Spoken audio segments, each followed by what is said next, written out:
बिस्मिल्लाहिर्रहमानिर्रहीम। वो इसे पकड़ने के लिए आगे बढ़ा। फहमी ने घूमकर इसके मुंह पर एक किक मारी। वो लड़खड़ाकर पीछे हटा। ये सोच भी नहीं सकता था कि एक ब्लॉक की फाइटर से पाला पड़ा है। वो फिर आगे बढ़ा। फहमी ने फजा में उछलकर किक मारी। वो पीछे जाकर दीवार से टकरा गया। इसे जवाबी हमला करने का मौका नहीं मिल रहा था। वो कड़कती हुई बिजली की तरह यके बाद दीगरे हमले कर रही थी। कभी घूंसे और कभी कराटे के हाथ रसीद कर रही थी। इसके चेहरे की खाल जगह जगह से फट गई थी। वो लहूलुहान हो रहा था। फर्श पर गिरकर हाँफते हुए आवाज दी, जगन, ए जगन कहाँ मर गया है? अली दरवाजा खोलकर अंदर आते हुए बोला, तुम्हारा मसल्ला गार्ड जगन मरा नहीं, जिंदा है। मैंने थोड़ी देर के लिए इसे सुला दिया है। फहमी इसे ठोकरें मारने लगी। अली ने पूछा, क्यों मरे हुए को मार रही हो? वो बोली, सानी कह रही है कि जख्मी होने के बावजूद अभी ये ख्याल ख्वानी कर सकता है। अपने बड़े भाई महाराज को मुखातब करना चाहता है, लिहाजा इसे और जख्मी होना चाहिए। अली ने आगे बढ़कर इसके एक हाथ को पकड़कर मोड़ा, फिर एक जोर की लात मारी। गुरुदेव चीखने लगा। कड़ाक की आवाज के साथ बाजू की हड्डी टूट गई थी। अली ने कहा, अब ये ख्याल ख्वानी नहीं कर सकेगा। वो फहमी के साथ एक सोफे पर आकर बैठ गया। सानी गुरुदेव के ख्यालात पढ़कर इन्हें सुना रही थी। सब कुछ सुनने के बाद अली ने सानी से कहा, ये पापा का केस है, तुम इनसे मशवरा करो, हमें क्या करना चाहिए? गुरुदेव फर्श पर पड़ा हुआ था। हड्डी टूटने के बाद इसे बेहोश हो जाना चाहिए था, मगर इस पर नीम बेहोशी तारी थी। वो हाँफता हुआ आध खुली आंखों से इन्हें देख रहा था। अली ने उठकर इसके मुंह पर एक जोरदार ठोकर मारी। वो चारों शाने चित्त होकर बेहोश हो गया। फिर वो फहमी के पास आकर बैठते हुए बोला, इसे बेहोश रहना चाहिए, वरना महाराज इसके दिमाग में आकर इसके मौजूदा हालात मालूम कर सकता है। थोड़ी देर बाद मैंने फहमी और अली को मुखातब करते हुए कहा, सानी ने मुझे वहाँ के हालात बताए हैं। महागुरु धनराज पांडे के बारे में भी बताया है। इसकी बहन रत्ना अपने आशिक के साथ घर से फरार हो गई थी। फहमी और तुम वहाँ रत्ना और इसके आशिक का रोल अदा करो। सानी तुम्हें महागुरु धनराज पांडे और महागुरु मानक जातियों के फोन नंबर वगैरह बताएगी। इस बंगले से फौरन निकलो, इससे पहले गुरुदेव को इस दुनिया से निकाल दो। मैं इन्हें अपने तौर पर मशवरे देकर महाराज के पास आया। वो ट्रेन में सफर कर रहा था। एक बर्थ पर आराम से लेटा हुआ था। पराई सोच की लहरों को महसूस करते ही उठकर बैठ गया। फिर इसने पूछा, कौन है? मैंने बड़ी तकलीफ से कराहते हुए गुरुदेव की आवाज और लहजे में कहा,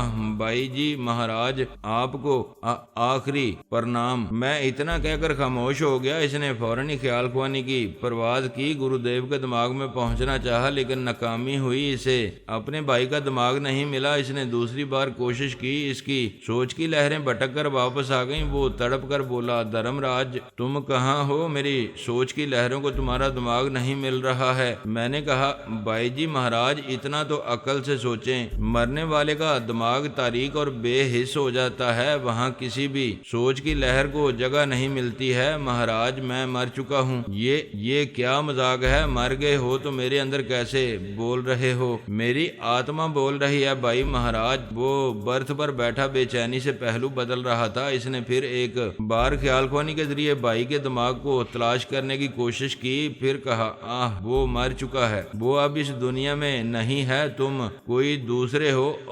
और दूसरा कौन हो सकता है? आप फरहाद साहब हैं। मैंने कहा, अब इस दुनिया में कितने टेलीपैथी जानने वाले रह गए हैं? उंगलियों पर गिनकर बताया जा सकता है कौन किस से दिमागी राब्ता कर रहा है। मुझे इस बात का अफसोस नहीं है कि तुम्हारा भाई मारा गया है और इसके साथ एक टेलीपैथी जानने वाले की कमी हो गई है, मगर हजूर मेरे भाई का कसूर क्या था? ये 5 मिनट के अंदर सोच लो कि वो क्यों मारा गया। मैं अभी आता हूँ। मैं इसके दिमाग से चला गया। मेरे जाते ही इसने सोचा, क्या फरहाद को इस साजिश का इल्म हो गया है? क्या इसे मालूम हो गया है कि मेरा भाई महागुरु इसकी हलाकत के लिए अफगानिस्तान ले जाने वाला था और ये मंसूबा बनाते वक्त मैं भी वहाँ मौजूद था? नहीं, इसे मेरी मौजूदगी का इल्म होता तो वो मेरे भाई धनराज गुरुदेव को हलाक न करता, मुझे या मेरे बेटे को नुकसान पहुँचाता। मैंने महाराज के पास आकर कहा, मैं तुम्हारे बेटे बेटे के पास से आ रहा हूँ, वो अपने बेडरूम में है, इसने 2 पैग पिए हैं, अब जो तीसरा पैग बना रहा है वो जहरीला है, इसे खबर नहीं है कि मैंने इसके दिमाग पर कब्जा जमाकर तीसरे पैग में जहर मिला दिया है। ये सुनते इसने ख्याल खोनी की छलांग लगाई, अपने बेटे के दिमाग में पहुंचकर इसके हाथ से शराब का गिलास गिरा दिया। मैंने कहा बस अब अपने बेटे से कुछ ना कहो, वो तीसरा पैग जहरीला नहीं था, मैं तुम्हें याद दिला रहा था कि टेलीपैथी की एक चुटकी में तुम्हारे बेटे की जान है। महाराज, जिस कैबिन में सफर कर रहा था इसमें सफर करने वाले सो रहे थे, सिर्फ वही जाग रहा था। दोनों हाथ जोड़कर गिड़गिड़ाकर पूछ रहा था, हुजूर आप ऐसा क्यों कर रहे हैं? फिर डीठ बनकर पूछ रहे हो, खुद अपनी जुबान से बोलो, मैं ऐसा क्यों कर रहा हूँ? वो दोनों हाथ जोड़े सर झुकाकर बोला, मुझसे गलती हो गई, बहुत बड़ी गलती हो गई। इस गलती के नतीजे में तुम्हें मरना चाहिए था या तुम्हारे बेटे महेश को, लेकिन जानते हो गुरुदेव क्यों मारा गया? आप बता दें, मैं दोनों कान पकड़ रहा हूँ। इसने अपने कान पकड़ लिए। मैंने कहा तुम्हें हलाक करता तो मर जाते, अभी इस तरह ना तड़पते, मैं तुम्हें जिंदा रखकर तड़पाता रहूंगा, क्योंकि तुम्हारे बेटे की जान टेलीपैथी की सूली पर लटकी रहेगी। मैं समझ गया हुजूर, अब मुझसे कोई गलती नहीं होगी अभी गलती का इम्कान है। तुम टेलीपैथी या काले जादू के जरिए अपने बेटे के दिमाग को लॉक करो, मैं इसका सर तोड़कर इसके दिमाग में घुस जाऊंगा। ये आखिरी कोशिश भी कर देखो। मैं अपने इकलौते बेटे की कसम खाता हूँ, इसका दिमाग किसी तरह भी लॉक नहीं करूंगा, बस ये आखिरी गलती माफ कर दें। मैंने कहा महागुरु धनराज पांडे या किसी से भी जिक्र नहीं करोगे कि गुरुदेव की हलाकत में मेरा हाथ है और मैं अपने खिलाफ होने वाली साजिशों को समझ चुका हूँ। मैं आपके हुक्म का बंदा हूँ, किसी से आपका जिक्र नहीं करूंगा। मैं इसके दिमाग से चला गया। इसने बेटे से राब्ता करके कहा, बेटे तुम्हारे चाचा धर्मराज का देहांत हो गया है, किसी ने इनकी हत्या की है, तुम फौरन पुरी शहर चले आओ। वो कुछ पूछना चाहता था। इसने कहा कोई सवाल ना करो, फौरन चले आओ। वो एक स्टेशन पर ट्रेन से उतर गया, फिर वहां से एक किराए की कार लेकर पुरी शहर की तरफ जाने लगा। महागुरु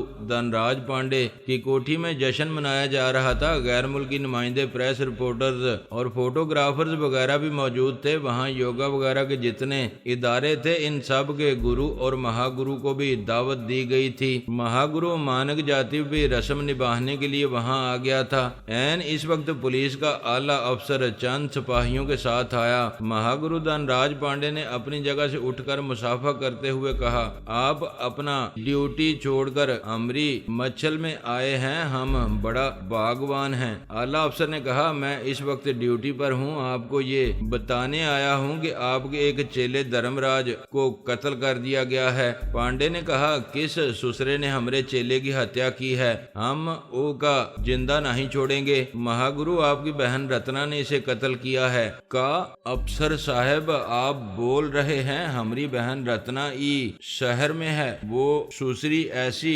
शक्तिवान कैसे हो गई? हमरे सांड जैसे चेले को तो वो हाथ भी नहीं लगा सकत है। अफसर ने एक कागज बढ़ाते हुए कहा, आप इसे पढ़ें, इसे आपकी बहन ने अपने हाथ से लिखा है, ये हमें धर्मराज की जेब से मिला है। महागुरु धनराज पांडे ने कागज लेकर इसे उलट पलट कर देखा, फिर वो कागज अपने एक चेले को देकर कहा, हम का पढ़ना जानत हैं, ले जोर से पढ़ के सुनाए दे।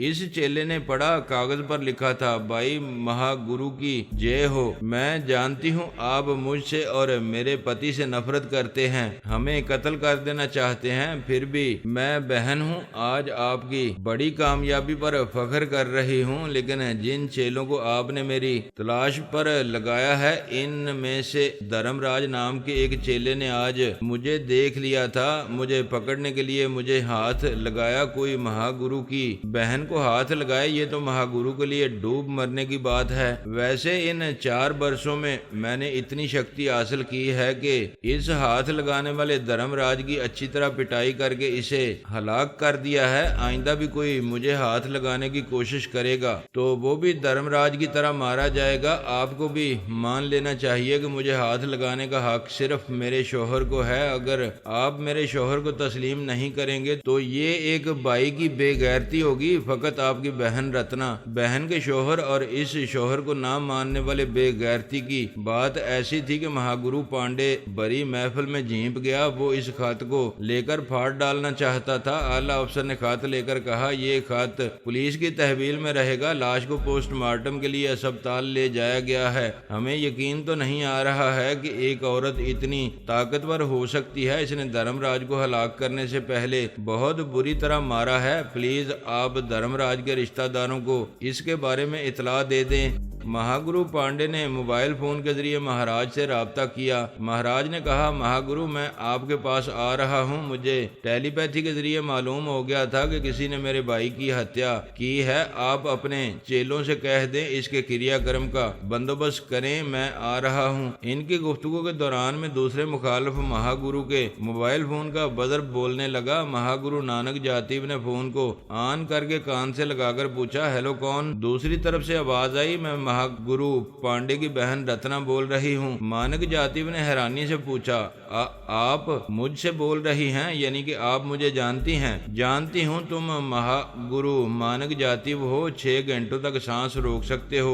आज मेरे भाई ने तुम्हारा रिकॉर्ड तोड़ दिया है, लेकिन सिर्फ सांस रोकने के मामले में वो तुमसे बरतर है, वरना तुम ताकत में इससे कमतर नहीं हो। क्या मैं गलत कह रही हूँ? तुम ठीक कह रही हो। तुमने कॉलेज में बहुत ज्यादा पढ़ा है। हमसे छोटी हो मगर हमसे ज्यादा ज्ञान रखती हो। क्या तुम भाई से डरती हो इसलिए हमको फोन कर रही हो? मैं भी अपने अंदर कुछ ऐसी शक्ति रखती हूँ कि तुम्हारे और मेरे भाई जैसे ताकतवर मेरा कुछ नहीं बिगाड़ सकेंगे। तुम्हें फोन करने का एक खास मकसद है। वो मकसद क्या है? मैं अपने भाई को ये बताना चाहती हूँ कि जो भाई अपनी बहन के दुश्मन बन जाते हैं, वो बहन फिर किसी दूसरे ताकतवर को अपना भाई बना लेती है। क्या तुम मेरे भाई बनोगे? माँ कसम, हम तुमको बहन बनाएंगे। तुमको सगी बहन से ज्यादा प्यार करेंगे। तुम जब चाहो हमारे पास आके हमारी कलाई में राखी बांध दो। मैं जरूर तुम्हें राखी बांध दूंगी। पहले इस बड़ी महफिल में ऐलान करो कि अभी मैंने तुम्हें अपना भाई बनाया है। फोन को ऑन रखो। महागुरु मानक जातिब ने अपने मोबाइल फोन को देखकर बुलंद आवाज से कहा, मैं इस महफिल के तमाम हाजरीन से मुखातब हूँ। आप जरा देर खामोश रहकर एक जरूरी बात सुने। महफिल में खामोशी छा गई। तमाम लोग इसे देखने लगे। वो मोबाइल फोन को एक हाथ से फिजा में बुलंद करते हुए बोला, महागुरु धनराज पांडे की बहन रत्ना ने मुझसे फोन पर राब्ता किया है और मुझे अपना भाई बनाया है। मैं एक शरीफ आदमी हूँ। मैंने भी इसे अपनी बहन तस्लीम कर लिया है। वो किसी दिन किसी वक्त भी आकर मेरी कलाई में राखी बांधेगी। महागुरु पांडे ने गुस्से से आगे बढ़ते हुए कहा, तुम झूठे और मक्कार हो। हमारी बहना तुमसे बात करना भी गुबारा नहीं करेगी। मानक जातिब ने कहा, ये फोन ऑन है। मेरी और तुम्हारी बहन रत्ना इस फोन के दूसरी तरफ मौजूद है। यकीन न हो तो खुद इसकी आवाज सुन लो। महागुरु पांडे ने इससे फोन छीनकर अपने कान से लगाते हुए पूछा, ए छोकरिया,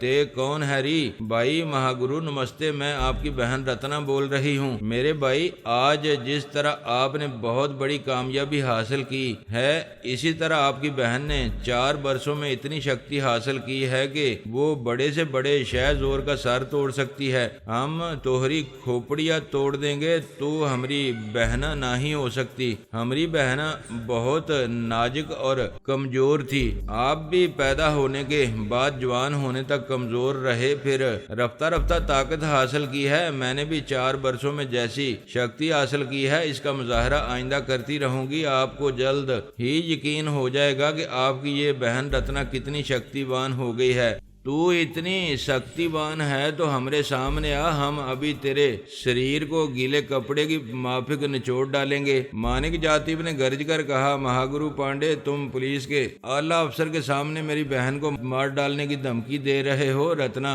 अब सिर्फ तुम्हारी नहीं, मेरी भी बहन है। जब तक मेरी एक सांस भी बाकी है, तुम मेरी बहन को दुश्मन बनकर हाथ भी नहीं लगा सकोगे। महागुरु पांडे ने उछलकर इस पर हमला किया। मानिक जातिब इस के हमले को रोककर इससे पंजे लड़ाने लगा। तमाम पुलिस वाले इनके दरमियान आकर इन्हें एक दूसरे से अलग करने लगे, पर इन्हें एक दूसरे से दूर करने के बाद आला अफसर ने कहा, महागुरु धनराज पांडे, तुम्हारी बहन के खाते में साफ तौर पर लिखा है कि तुमने अपनी बहन रत्ना को जान से मार डालने के लिए अपने कुछ आदमी मुकर्रर किए हैं, जिनमें से एक धर्मराज मारा गया है। अगर तुम्हारी बहन रत्ना कहीं कत्ल की जाएगी तो तुम कानून की ज़द में आ आ जाओगे। मेरा मशवरा है अपना दिमाग ठंडा रखो। आला अफसर ने फर्श पर गिरे हुए मोबाइल फोन को उठाकर कान से लगाया, फिर कहा, मैं पुलिस का एक अफसर बोल रहा हूँ, सच बताओ कौन हो। दूसरी तरफ से आवाज आई, मुजरम आपसे झूठ बोलते हैं, लेकिन मैं एक बहन अपने भाई से झूठ नहीं बोलती। मैं अपने सगे भाई महागुरु धनराज पांडे और अपने मुंह बोले भाई महागुरु मानक जातिव से कह चुकी हूँ कि इनकी बहन रत्ना हूँ। अब आपके सामने आऊंगी तो मेरा सगा भाई मेरी सूरत देखते ही मुझे पहचान जाएगा। आला अफसर ने कहा, मैंने सुना है तुम तालीम याफ्ता हो, तुम अपनी इज्जत और जान बचाने के लिए धर्मराज को कत्ल किया है। कानूनी तौर पर तुम्हें तहफ़्फ़ुज़ देंगे, फिलहाल खुद को कानून के हवाले कर दो। मैं कानून का एहतराम करती हूँ और कानून को समझती भी हूँ। जब तक मेरा सगा भाई मुझे और मेरे पति को तस्लीम नहीं करेगा, तहरीरी तौर पर ये एतराफ़ नहीं करेगा कि इसने मेरे पीछे कातिल छोड़ रखे थे और धर्मराज इन कातिलों में से एक था और इसकी बहन ने अपनी हिफाजत की खातिर इसे कत्ल किया है, तब तक मैं खुद को कानून के हवाले नहीं करूंगी। तुम्हारी बातों में वजन है, मैं फिर किसी वक्त तुमसे बात करना चाहता हूं। मेरा फोन नंबर लिख लो। आप बहुत बड़े अफसर हैं, नंबर नोट करने की जरूरत नहीं है, मैं खुद किसी वक्त आपसे गुफ्तगू करूंगी। अफसर ने फोन बंद करके इसे मानक जातिब को दे दिया, फिर मुड़कर पांडे से कहा, आप एक बहुत अच्छे और सीधे साधे इंसान हैं, इसलिए दुश्मनों के बहकावे में आ जाते हैं। आपकी बहन बालग थी, खुद अपने मुस्तकबिल का फैसला करने का हक रखती थी, अपनी पसंद से शादी कर ली, लेकिन दुश्मनों के बहकावे पर आपने अपनी गैरत का मसला बना लिया। आपके दिमाग में ये बात ठोंस दी गई कि आप घर से जाने वाली बहन को कत्ल करने के बाद ही गैरतमंद कहलाएंगे। ये बिल्कुल गलत है। वो बोला, अफसर साहब गलत है आपके लिए और आप कानों के लिए हमारे पुरखों से होता आया है। घर की बहन और बेटी डोली माँ बैठ के ससुराल जावत है, ये हमार परंपरा है। इसके खिलाफ होता है तो हम खून की नदियां बहावत हैं। यानी इस तरह आप कानून को हाथ में लेते हैं, इतना भी नहीं सोचते कि बहन की जान लेने से आपको सजाए मौत होगी। हम इज्जत और गैरत के लिए मौत को ठोकर माँ उड़ा देवत हैं। अफसर ने कहा, समझाना मेरा फर्ज था, मैंने फर्ज अदा कर दिया। आज से आप कानून के मुहाफिजों की सख्त निगरानी में रहेंगे। इसी वक्त महाराज वहाँ पहुँच गया, बड़े दुख से बोला, महागुरु ये क्या हो गया है? आपकी नगरी में मेरे भाई को कत्ल कर दिया गया। कौन है वो कातिल? मैं इसे जिंदा नहीं छोड़ूंगा। महागुरु पांडे ने कहा, हमारी बहन रत्ना इसी शहर में है। उई सुसरी ने तोहार भाई की हत्या की है। तुम धीरज धरो, हम इस सुसरी को ढूंढ निकालेंगे। अफसर ने पूछा, आप मकतूल धर्मराज के भाई हैं? हाँ, मैं ही वो बदनसीब हूँ, मेरा नाम सूर्या राज है, महागुरु धनराज पांडे का चेला हूँ। लाश का पोस्टमार्टम हो चुका होगा, आप हमारे साथ चलकर लाश को अपनी तहवील में ले सकते हैं। महाराज ने महागुरु पांडे को देखा। पांडे ने कहा, सूर्या राज तुम हमरे चेलों के संग जाओ और इसका क्रियाक्रम करो। हम इस सुसरी को इस शहर से जिंदा नहीं जाने देंगे। महाराज दूसरे चेलों और पुलिस वालों के साथ जाने लगा। महागुरु मानक जातिव ने कहा, अफसर साहब मैं भी चलता हूँ। आपके सामने महागुरु पांडे से कह देता हूँ कि रत्ना मेरी बहन है। जब तक वो इस शहर में रहेगी कोई माई का लाल इसे हाथ नहीं लगा सकेगा। ये कहकर वो जाने लगा। महागुरु पांडे गुस्से से तिल मिलाने लगा। वो पुलिस के आला अफसर के सामने इससे झगड़ा नहीं कर सकता था। इसने गुस्से में एक बड़े से सोफे को लात मारी। सोफा दूसरी तरफ उलट गया। महफिल में स्कॉटलैंड यार्ड का वो जासूस भी था जिसने अपने इदारे के मुसव्वर से रत्ना की तस्वीर का एक खाका बनवाया था। इसके साथ एक भारतीय गाइड था। वहाँ जो बातें होती रही थी इन्हें वो गाइड अंग्रेजी में इसे समझाता रहा था। जासूस ने कोठी के बाहर आकर मोबाइल के जरिए कहा, सिचुएशन तब्दील हो गई है, महागुरु पंडित कल की फ्लाइट से नहीं जाएगा। हम इसकी गुमशुदा बहन से फायदा उठाना चाहते थे। वो कमबख्त रत्ना इसी शहर में आ गई है। पांडे के चेले अभी से इसे तलाश कर रहे होंगे। इसने दूसरी तरफ की बात सुनी, फिर कहा, मैंने भी यही सोचा है। अगर हम पहले रत्ना को तलाश कर लें और इसे कहीं छुपा दें तो पांडे हमारी शर्त मानकर फरहाद को कत्ल करने अफगानिस्तान जरूर जाएगा। रत्ना को पहले ढूंढ निकालने के लिए फौरन सुरागर सानों की टीम भेज दें। तब तक मैं मौजूदा टीम के साथ इसे तलाश करता रहूंगा। इसने फोन बंद कर दिया। कोठी के बड़े से अहाते में पुलिस वाले कुछ बातें कर रहे रहे थे। फिर वो महाराज के साथ गाड़ियों में बैठकर जाने लगे। इनके पीछे महागुरु मानक जातिब की गाड़ी थी, वो स्टार्ट होकर जाने वाली थी। जासूस के गाइड ने मानक जातिब से कहा, ये हमारे अंग्रेज साहब आपसे जरूरी गुफ्तगू करना चाहते हैं।